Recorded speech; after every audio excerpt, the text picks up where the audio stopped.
ইরানে অস্থিরতার জন্য মার্কিন প্রেসিডেন্ট ডোনাল্ড ট্রাম্পকে দুষলেন ইরানের সর্বোচ্চ ধর্মীয় নেতা আয়াতুল্লাহ আলী খামেনি। আমেরিকাকে দিলেন কঠোর হুঁশিয়ারি। তিনি তার শেষ বক্তব্যে কি বলেছেন, মার্কিন যুক্তরাষ্ট্রের সাথে আবারও ইরানের যে যুদ্ধ পরিস্থিতি তৈরি হয়েছে সেটার সর্বশেষ থাকছে আজকের সম্পূর্ণ প্রতিবেদন জুড়ে।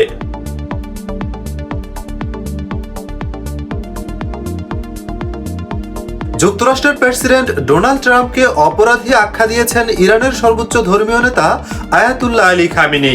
ইরানের সাম্প্রতিক অস্থিরতার জন্য সরাসরি যুক্তরাষ্ট্রকে দায়ী করেন তিনি। শনিবার 17 জানুয়ারি এক প্রতিবেদনে দেশটির সংবাদ মাধ্যম ইরান ইন্টারন্যাশনাল এ তথ্য জানায়। ইরানের সাম্প্রতিক অস্থিরতা নিয়ে যুক্তরাষ্ট্রের বিরুদ্ধে কঠোর ভাষায় অভিযোগ তুলেছেন দেশটির সর্বোচ্চ ধর্মীয় নেতা আয়াতুল্লাহ আলী খামেনি।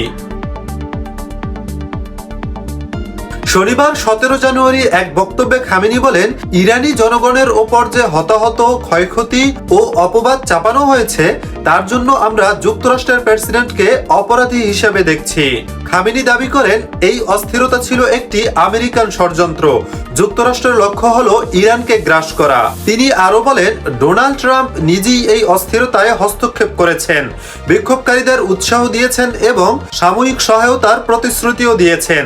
খামেনির দাবি, এসব ঘটনার পেছনে পরিকল্পনাকারী ছিল যুক্তরাষ্ট্র এবং তাদের উদ্দেশ্য ছিল ইরানের উপর আধিপত্য প্রতিষ্ঠা।